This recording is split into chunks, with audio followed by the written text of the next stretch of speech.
ఆచార్య బేతవోలు రామబ్రహ్మం గారు శ్రీదేవి భాగవతం 46వ భాగం 25/9/25 మహాదేవి శతాక్షి శాకంభరి పూర్వకాలంలో దుర్గముడనే దైత్యుడు రాక్షసుడుండేవాడు. హిరణ్యాక్షుడి వంశంలో రురుడు అనేవాడి కొడుకు. వీడు అతి దారుణుడు, పరమనీచుడు, ఖరుడు. దేవతల బలమంతా వేదాల మీద ఆధారపడి ఉంది కనుక వాటిని నాశనం చెయ్యగలిగితే దేవతలందరినీ నాశనం చేసినట్టే అని ఆలోచించి హిమాలయాలకు వెళ్ళి బ్రహ్మదేవుణ్ణి గురించి ఘోర తపస్సు చేశాడు. 1000 ఏళ్ళు తపస్సు చేశాడు. ఆ తపస్సు తాలూకు తేజస్సుకి లోకాలు గడగడలాడిపోయి బ్రహ్మదేవుడు ప్రసన్నుడై హంసవాహనం మీద వచ్చి దర్శనమిచ్చి కావలసిన వరం కోరుకోమనగానే అవకాశం దొరికిందే తడవుగా వేదాలను ఈ ముల్లోకాలలోని బ్రాహ్మణుల తెలిసినటువంటి సర్వ మంత్రాలను తనకు స్వాధీనం చెయ్యమని దేవతలను జయించే బలం ఇవ్వమని కోరాడు.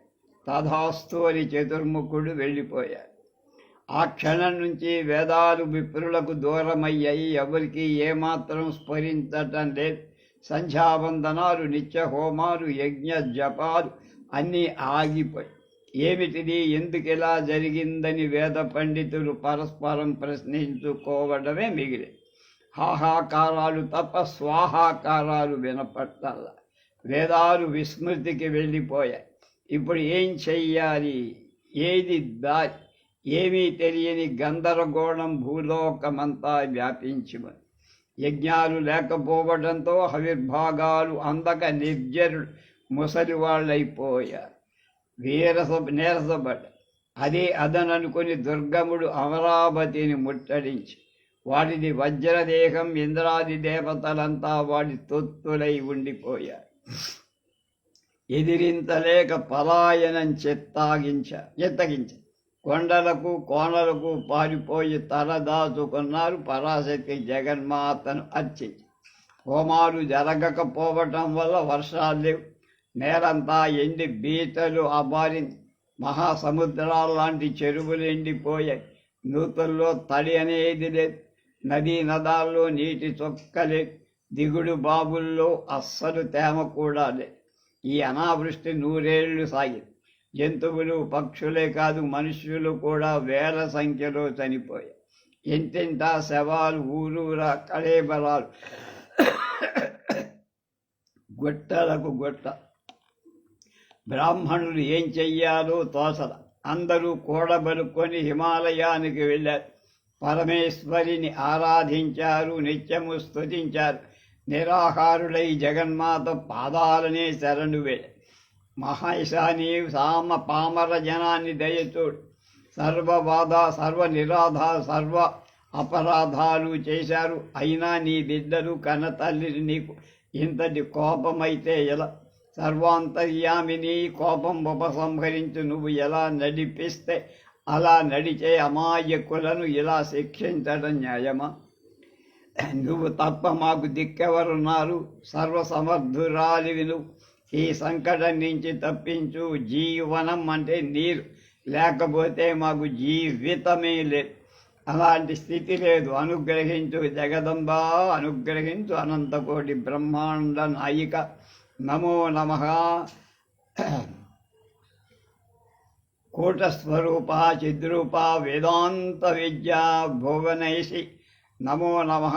నేతి నేతి వాక్యాలతో సకల ఆగమాలు నిన్నే బోధిస్తున్నాయి. నువ్వు సర్వకారణురాలివి, దయ చూపించు అంబిక అంటూ ప్రార్థించారు. బ్రాహ్మణుల ప్రార్థనలకు సంతోషించి పార్వతీమాత అక్షిమయంగా తన రూపాన్ని చూపి కాటుక కొండలాంటి శరీరం, కాటుక దిద్దిన కళ్ళు, బలిష్టము ఉన్నతమైన కర్కశమైన గుండ్రని వక్షస్థలం, మహాధనుస్సు మొదలైన ఆయుధాలతో పాటు ఫల పుష్ప వనమూలికా శాఖాదులను ధరించిన అనంత హస్తాలు, ఆకలి దప్పులు తీర్చే అమృత హస్త, ఆ రూపం సర్వ సౌందర్య సారంగా లావణ్యం తొణికిసలాడుతూ కోటి సూర్య సమప్రకాశంగా ఉంది. కరుణారస సముద్రం ఆవిర్భవించినట్టు అమ్మవారి అనంత నయనాల నుంచి లోకాలన్నిటిగా ధారలుగా వర్షం కురిసి కుంభవృష్టి నవరాత్రులు కురిసి దుఃఖిస్తున్న ప్రజలను చూసి ఆ తల్లి అనంత నయనాలు ఇలా వర్షించాయి. లోకాలు సంతోషించాయి, ఓషధులు పులకించాయి, నదులు వాపి కూప తటాకాలు గిర్రున నిండాయి.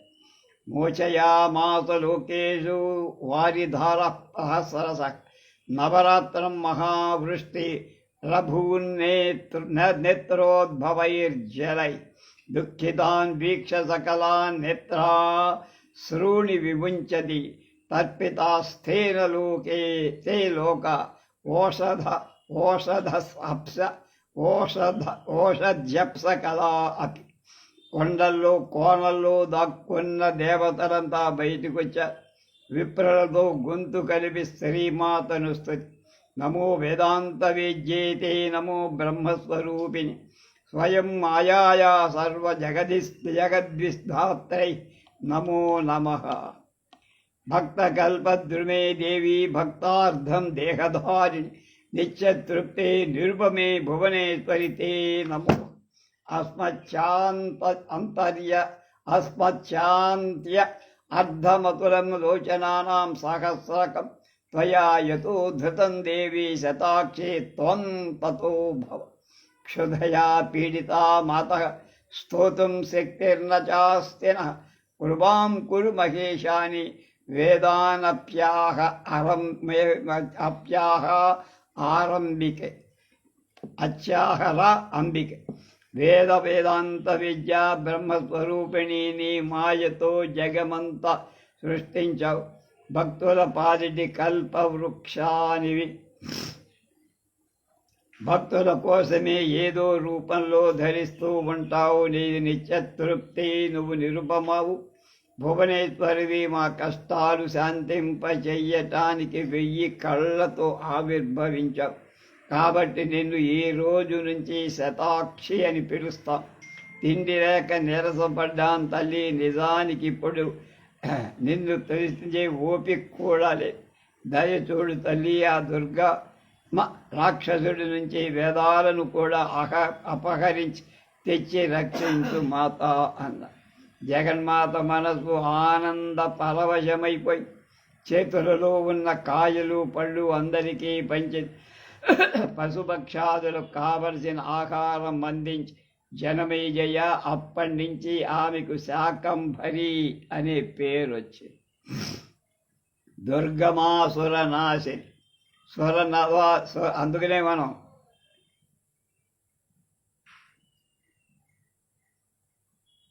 ఆషాఢ మాసంలో శాకంభరి పూజ అమ్మవారి దేవాలయంలో చేస్తాం. మేము కూడా మా సుభద్ర ఆంజనేయ స్వామి దేవాలయంలో చేస్తాం. ఒకరోజు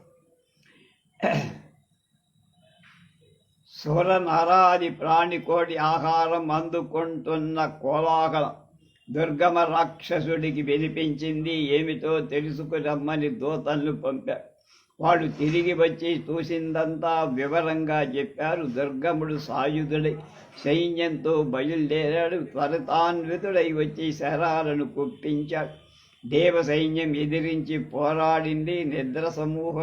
విప్ర సమూహం కూడా యథాశక్తిగా యుద్ధంలో పాల్గొంది. కానీ రాక్షస మహావీరుల ధాటికి దేవమానవ సమూహాలు తట్టుకోలేకపోయాయి. హాహాకారాలు మిన్నుముట్టాయి. త్రాహి త్రాహి అంటున్నారు అందరూ.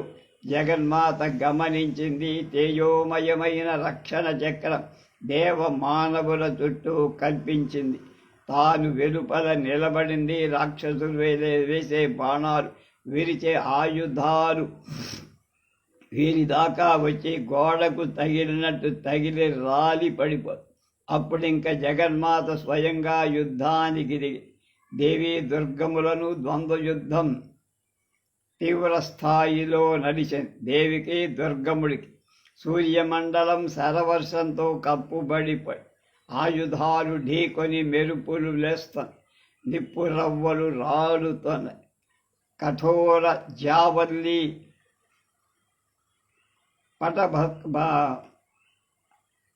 టనత్కారాలతో దిక్కులు పిక్కటులు శబ్దాలు. అంతలోకి దేవి శరీరంలోంచి ఒకేసారి అనేక శక్తి రూపాలు ఆవిర్భవించాయి. కాళిక, కారిణి, బాలా, త్రిపుర, భైరవి, రమ, బగళ, మాతంగి, త్రిపుర సుందరి, కామాక్షి, త్వరజ, జంభిని, మోహిని, నమస్త, గుహ్యకాళి, దశసహస్ర బహుక, ఇలాగా అనంత శక్తులు వచ్చాయి. అందరి చేతుల్లో వినూతన భీకర ఆయుధాలు, తళతళలు, మృదంగ, శంఖ, వీణాది వాద్య విశేష.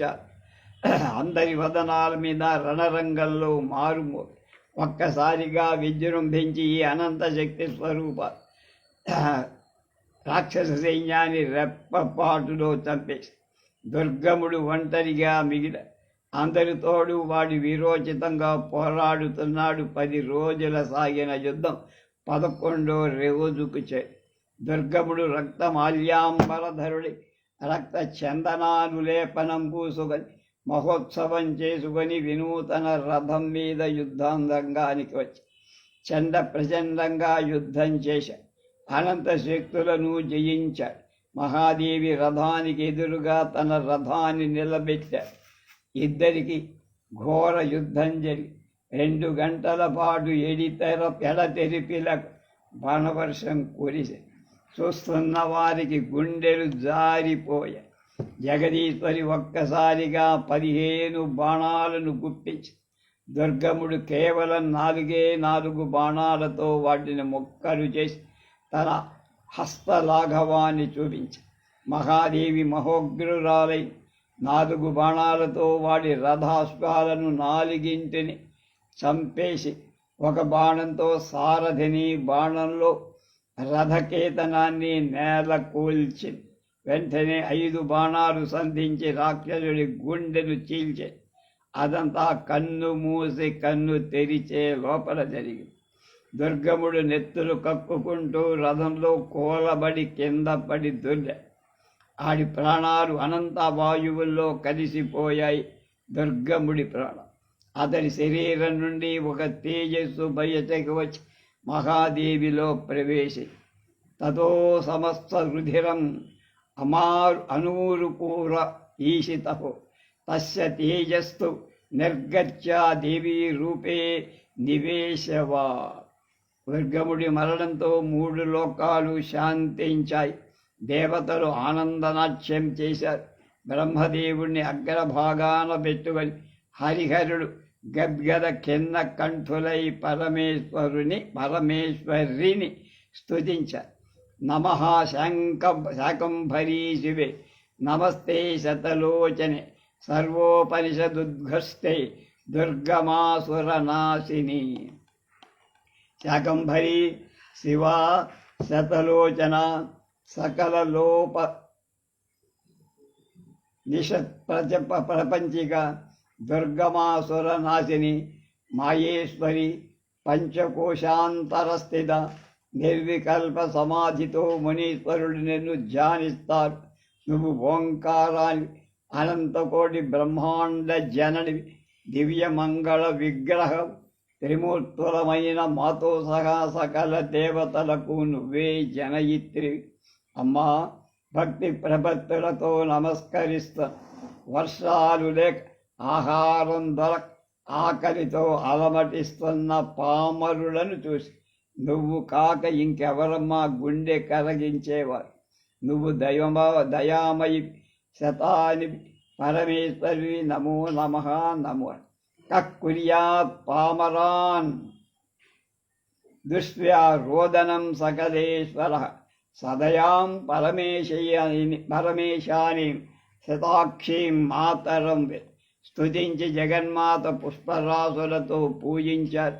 సంతుష్టురాలయ్యి ఉగ్ర రూపం క్రమంగా ప్రసన్నతను సంతరించుకొని దుర్గముడి నుండి తనలోకి తేజో రూపంలో ప్రవేశించిన వేదాలను బ్రాహ్మణులకు అందించింది.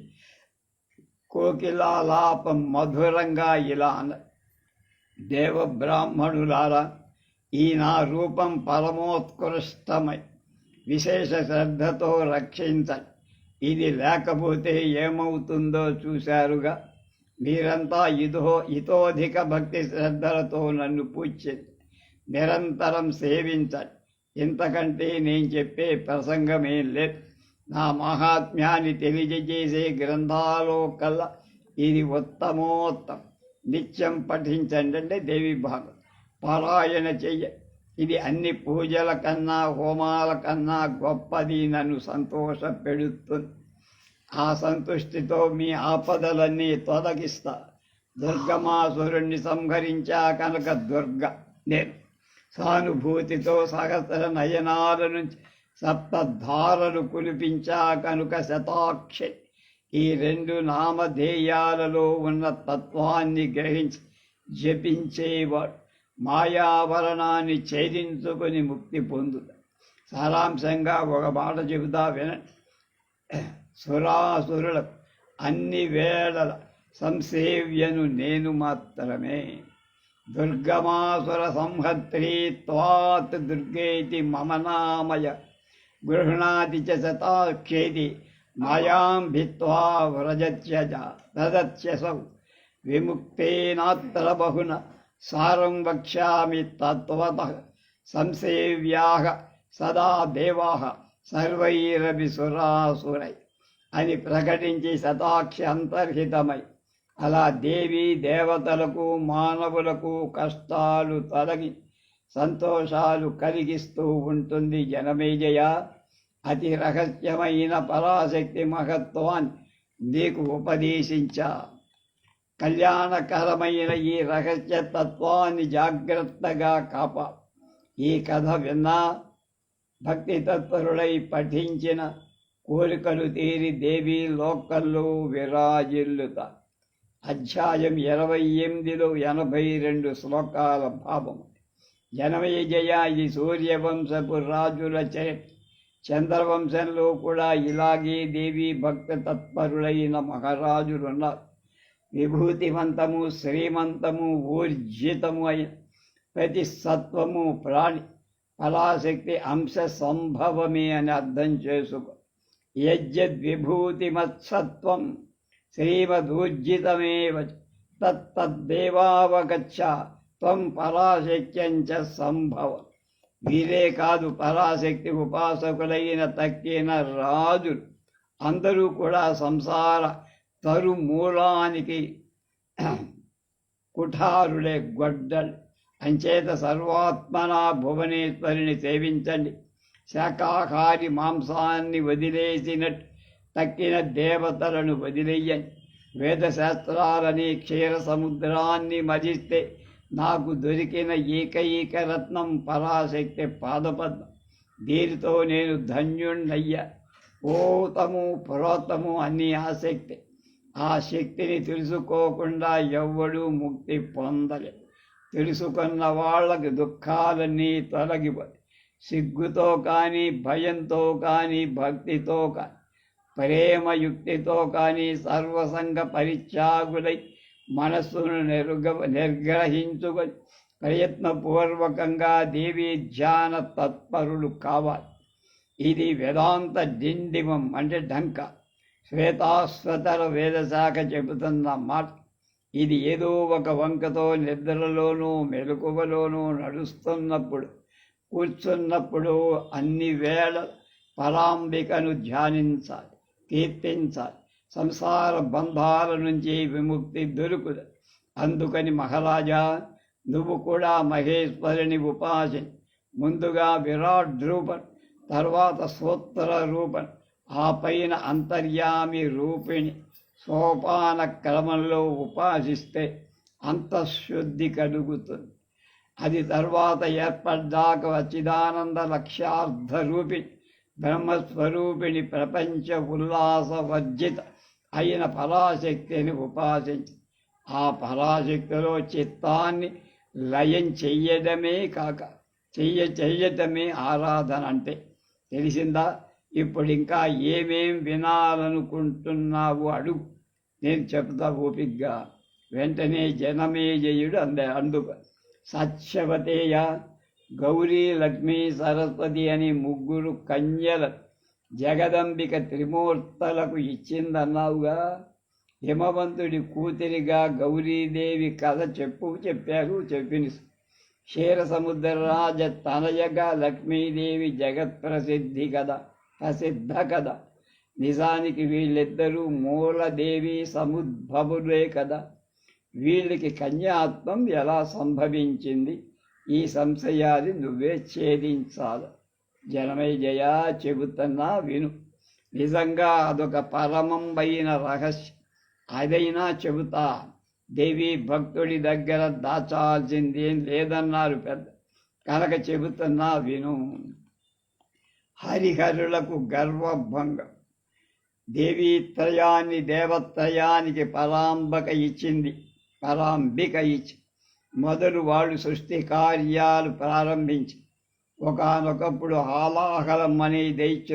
హాలాహలులు అనే దైత్యులు రాక్షసులు మహాబలశారులు విజృంభించి ముల్లోకాలు జయించి స్వాధీనం చేసుకొని బ్రహ్మదేవుడి ఇచ్చిన వరాలతో దర్పంతో అజేయులై కైలాసాన్ని వైకుంఠాన్ని ఏకకాలంలో ముట్టడించారు. అటు హరుడు ఇటు హరి రణరంగానికి దిగారు. 60,000 సంవత్సరాల పాటు ఘోర సంగ్రామం జరిగి చివరికి హరహరుడు జయించారు.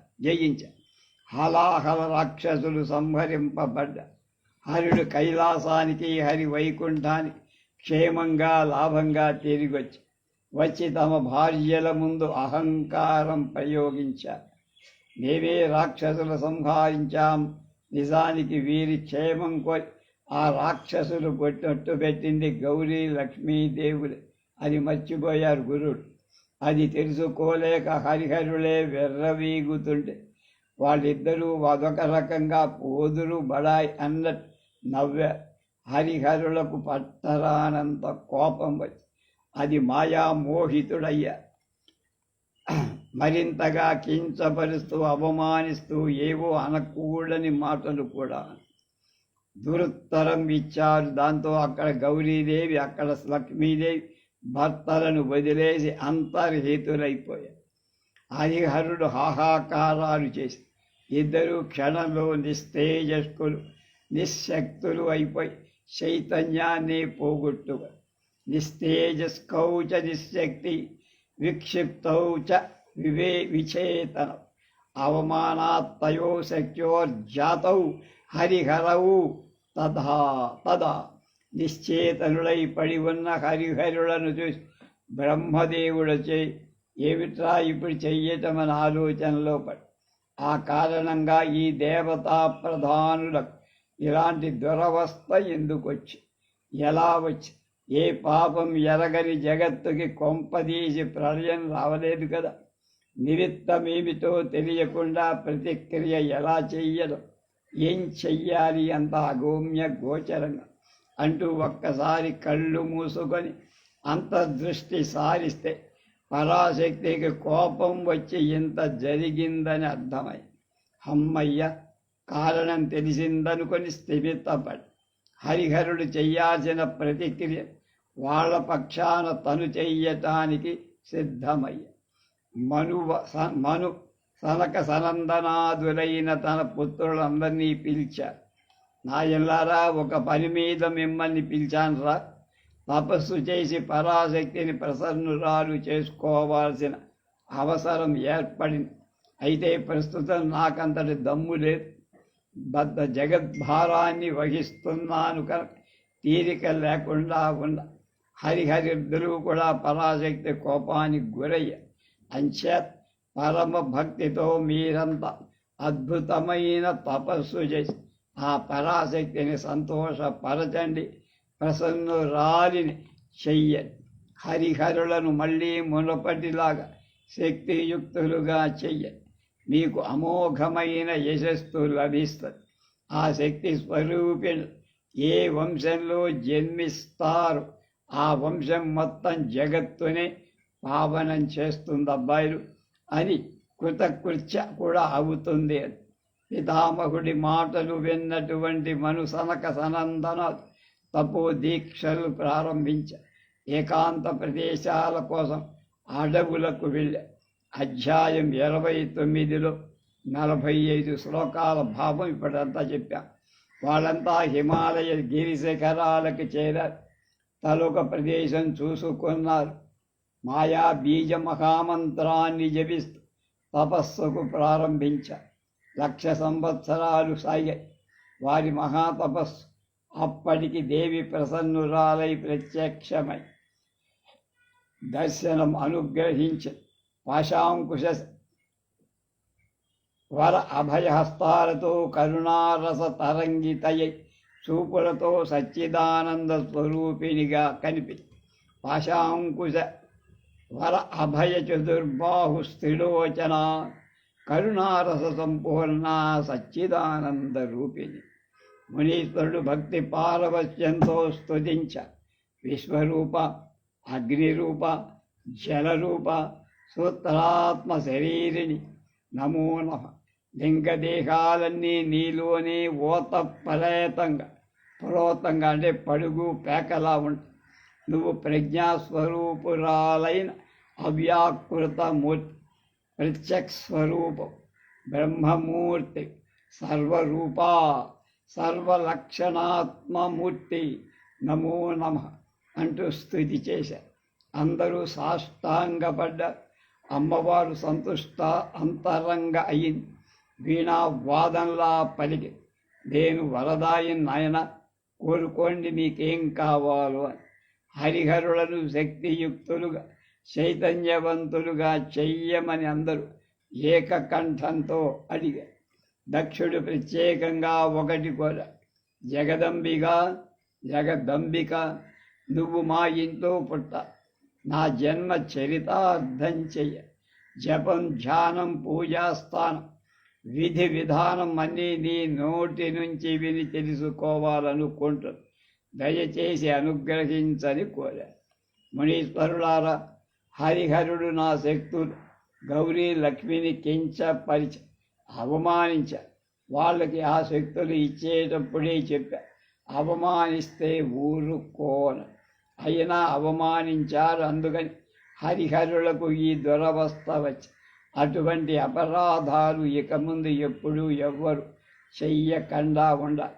మీరు కోరారు కనుక ఈసారికి హరిహరాదులను క్షమిస్తాను.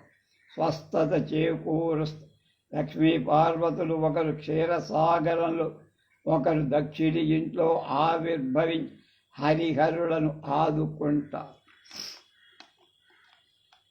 జపము, ధ్యానము గురించి అడిగారు కదరా, వినండి.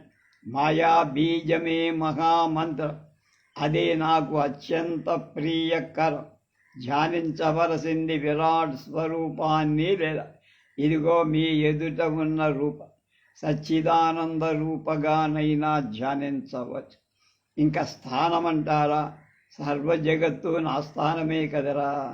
సర్వదా జపించండి నానా, ధ్యానించండిరా, అర్చించండి అని ఆజ్ఞాపించి మణిద్వీపాధివాసిని జగదంబిక అంతర్ధానమై మునీశ్వరుడు మహోల్లాసంగా చతుర్ముఖుణ్ణి చేరారు. జరిగిందంతా చెప్పారు. పితామహుడు సంతోషి. తర్వాత కొంతకాలానికి దక్ష ప్రజాపతి ఇంట్లో మహాశక్తి జన్మించింది. దేవతలు సంతోషించి పుష్పవృష్టి కురిపించారు. త్రిలోకాలకు మహోత్సవం జరిపించారు. దేవదుందుభులు మ్రోగాయి. సాధు సజ్జనుల మనస్సులు ప్రసన్నమయ్యాయి. సూర్యుడు మడుపడి కన్నా కళ్ళలాడుతుంది. సర్వమంగళ ఆవిర్భవించడంతో జగత్తంతా సన్మంగళాలు జరిగాయి. ఆ అమ్మాయికి సతీ అని పేరు పెట్టి పెద్దయ్యాక శివుడికిచ్చి వివాహం చేశారు. శక్తియుక్తుడయ్యాడు శివుడు. దురదృష్టవశాత్తు సతీదేవి అగ్ని ప్రవేశం చేసింది అంటూ వ్యాసుడు నిట్టూర్చాడు. వ్యాస మహర్షి, అమంగళం, అనర్థకం ఎలా జరిగింది? ఏదో మాట చెప్పేది తప్పించుకుంటే కుదరదు నా దగ్గర. అంతటి మహాశక్తి అగ్నిలో దగ్ధమవటమేమిటి? ఆ మహాశక్తి నామధేయాన్ని జపిస్తే చాలే మానవులకు సంసారాగ్ని భయాలు తొలగిపోతాయి కదా. ఏ కర్మ విపాకం వల్ల ఇది జరిగింది చెప్పు. దక్షుడు చేసిన అపరాధం. జనమేజయ నిజమే, కర్మ విపాకమే చెబుతా వినండి. ఒక రోజుడు దూర్వాసుడు జంబూ నదేశ్వరుని దగ్గరికి వచ్చాడు. మాయా బీజ మహామంత్రాన్ని జపించి అమ్మవారిని ప్రసన్నురాలు చేసుకున్నాడు.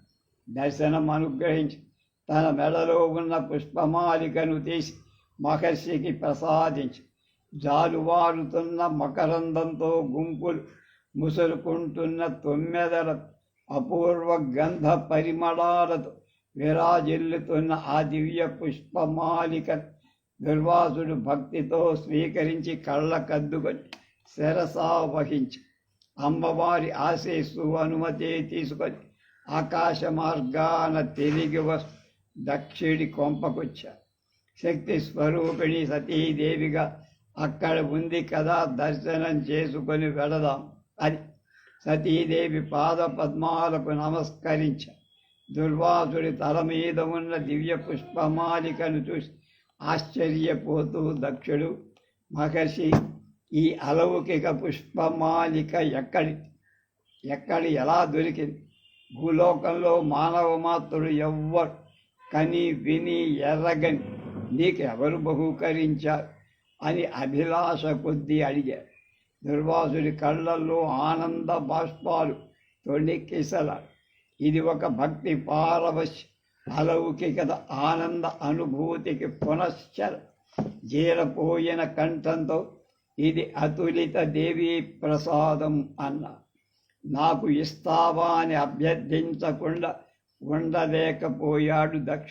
ముల్లోకాలలో దేవీ భక్తుడు ఇతరులకు ఇవ్వరానిదంటూ ఏం లేదు కదా అన్నారు పెద్దలని కూడా చెప్పి ఆ దివ్యమాలికను తీసి దక్షుడికి అతడి దాని తెరసున దాచి మహర్షికి వీడ్కోలుకొని శయన మందిరం ప్రవేశించి అక్కడ ఉన్న అతి ముందర శయన తల్పం మీద వేలాడేట్టు వేసి ఆ రాత్రికి అదే తల్పం మీద నిజ భార్యతో దాంపత్య సుఖం అనుభవిస్తూ ఆ దివ్య పుష్పమాలిక పరిమళాన్ని ఆస్వాదించి మునుపటి కన్నా ఉత్సాహంగా ఆనందించి ఆ మహాపాపాని ప్రతిఫలంగా అతడి మనస్సులో శంకరుడిపై ద్వేషం రగిలి అల్లుడి మీద కోపం ఆత్మజ మీద కూడా ప్రసరించింది. అంటే సతీదేవి అభవత్స మహీపాలస్తేని పాపేన శంకరే శివే ద్వేషమతిర్జాతో దేవ్యాం సత్యాం తధాను.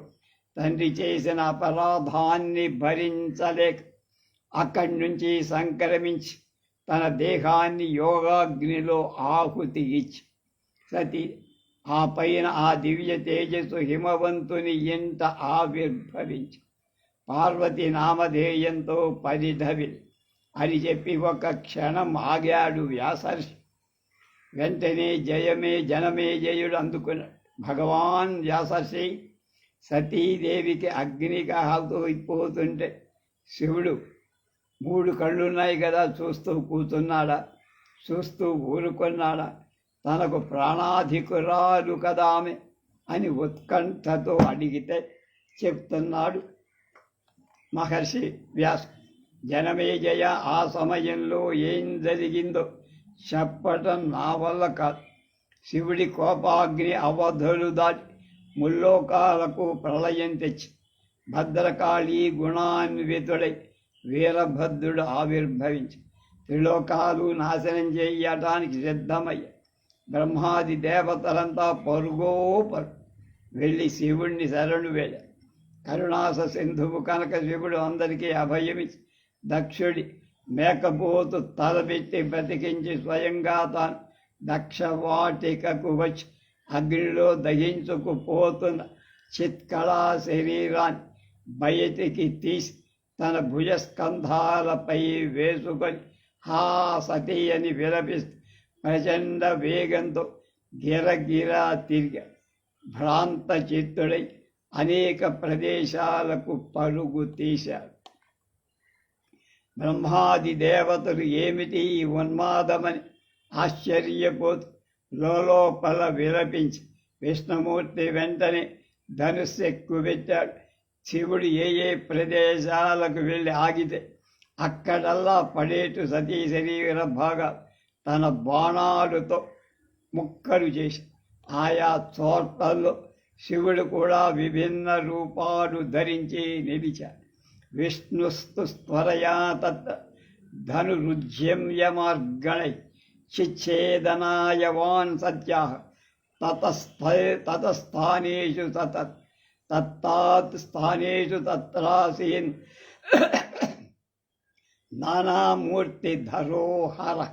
శంకరుడప్పుడు దేవతలందరికీ ఒక ప్రకటన చేసి, దేవతలారా, ఈ ప్రదేశాలు భక్తి తత్పరులై దేవిని ఆరాధించిన వాళ్ళు దుర్లభమంటూ ఉండు. పరాంబిక ఈ స్థలాలలో నిత్య సన్నిహితురాలై ఉండు. అవి దివ్యక్షేత్రం. ఇక్కడ పునశ్చరణ చేసిన వాళ్ళు మంత్రాలన్నీ సిద్ధిస్తాయి. మాయా బీజ మహామంత్రం మరీ విశేషంగా సిద్ధం అని ప్రకటించి శంకరుడు సతీ విరహాతురుడై ఆయా ప్రదేశాల్లో సంచరిస్తూ జపధ్యాన సమాధి నిష్ఠాపరుడై కాలం గడిపారు. జనమేజయ, అవి ఏ క్షేత్రాల్లో తెలుసుకోవాలని ఉత్సుకత నీ ముఖంలో కనిపిస్తోంది. తెలుసుకో, చెబుతా.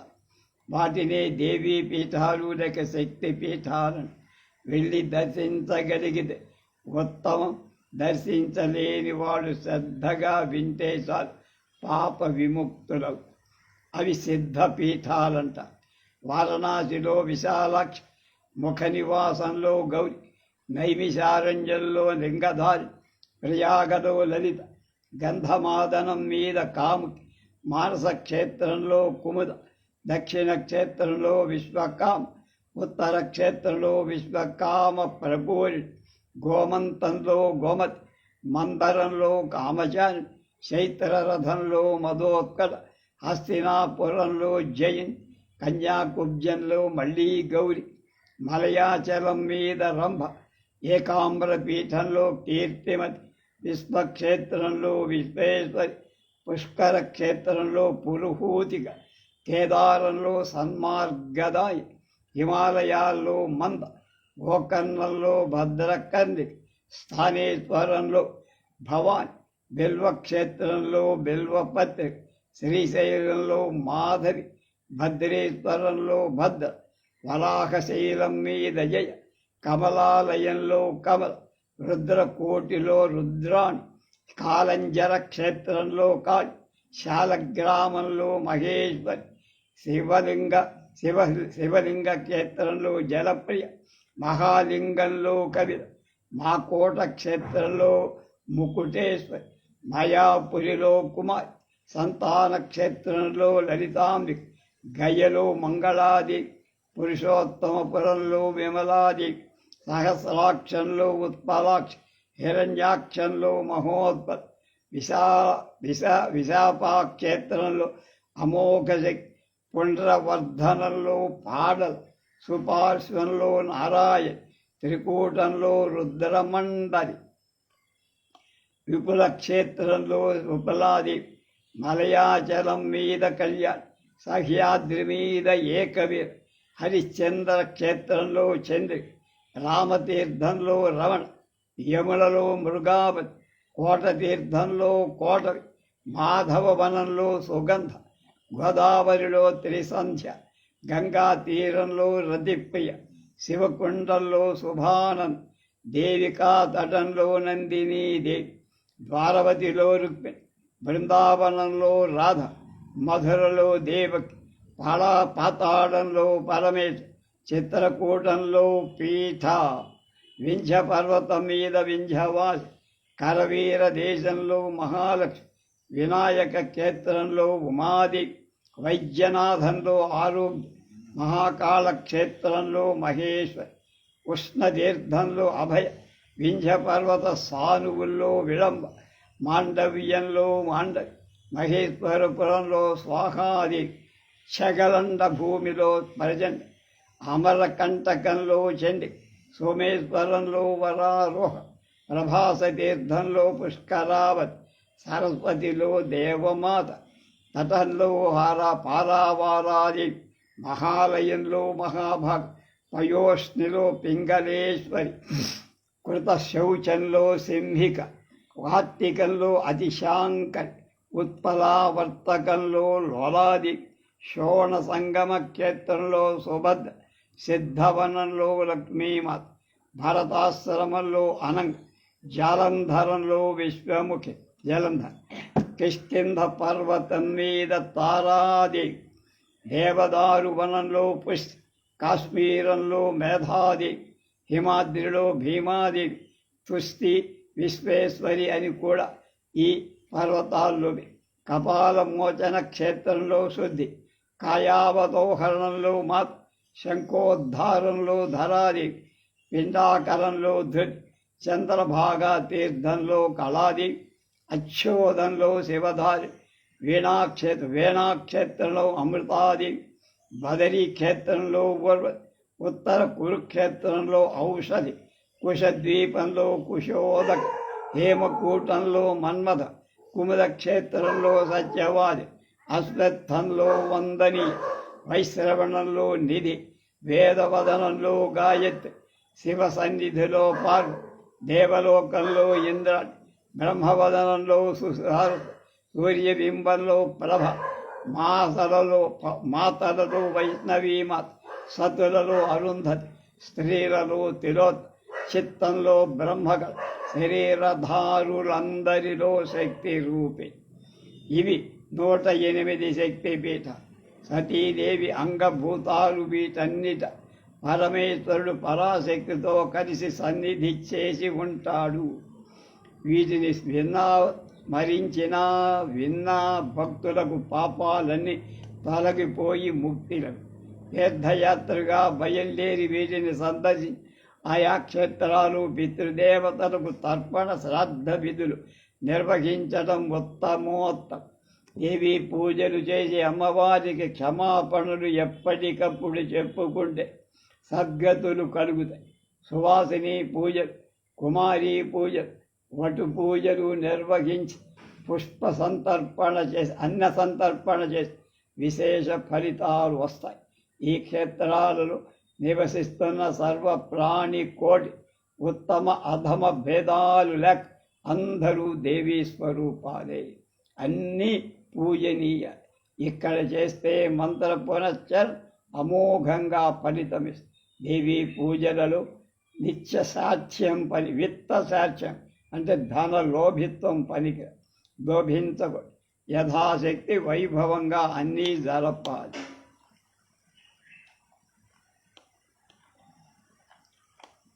నూట 8 శక్తి పీఠాలు దర్శించి భక్తి తత్పరుడై ఆయా విధులను నిర్వహించిన పితృదేవతలు సహస్రకల్ప పర్యంత బ్రహ్మలోకంలోనే ఉంటారు. పూజించిన వాడు జ్ఞానులై భవాంబు దాటి ముక్తిని పొందారు. మణిద్వీపంలో దేవీ సన్నిధి నివసిస్తూ ఈ అష్టోత్తర శతనామాలు జపించిన లిఖించిన పుస్తకాన్ని ఇంట్లో ఉంచుకున్న దుష్టగ్రహ పీడలన్నీ పోతాయి. పున్నమి నాటి సముద్రంలో సౌభాగ్య సంపదలు పెరుగుతాయి. వారికి ఇంకా అసాధ్యమంటూ ఏముండదు. వారు సాక్షాత్తులు దేవీ రూపడి దేవతలే నమస్కరిస్తారంటే ఇక మానవులు చెప్పేదేమి. నమంతి దేవతాస్తంపై దేవీ రూపో హి న స్మృత సర్వదా పూజ్యతే దేవై కిం పునర్మనుదోత్తమ. శ్రద్ధకాలను ఈ అష్టోత్తర శతనామాలు జపిస్తే పితృదేవతల సంతృప్తి చెందుతుంది, ఉత్తమ గుణాలు పొందుతారు. జనమేజయ ఇవి సాక్షాత్తుగా ముక్తి క్షేత్రం, సంవిన్మయ సిద్ధపీఠాలు. మతిమంతులు వీటిని తప్పక సేవించాలి. అతి గుహ్యమైన విషయం నీకు చెప్పి ఇంకా ఏం వినాలనుకుంటావు అడుగు. వ్యాస మహర్షి హిమవంతుడి ఇంటిలో ఆ దివ్య తేజస్సు ఆవిర్భవించిందన్నారు.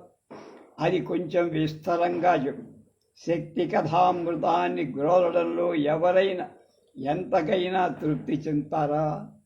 ఇలా ఇంకా ఇంకా ఇంకా వినాలని ఉందయ్యా. కనుక పార్వతీ జనన గాథ మరింత వివరంగా వివరించు అని జనమేజయుడు అభ్యర్థిస్తే వ్యాసుడు సంతోషించి చెప్పటం ప్రారంభించాడు. నువ్వు ధన్యుడివి జనమేజయ, కృతకృత్యుడివయ్యా. మహాత్ముల చేతి కింద నలిగినవాడు. మహాదేవి పట్ల నిర్వ్యాజమై భక్తి నీకు కుదురుతుంది. అదృష్టవంతు. తర్వాత కథ చెబుతావు వినువాడు. రేపు తారకాసుర విజృంభణ అనే విషయాన్ని చెప్తారు.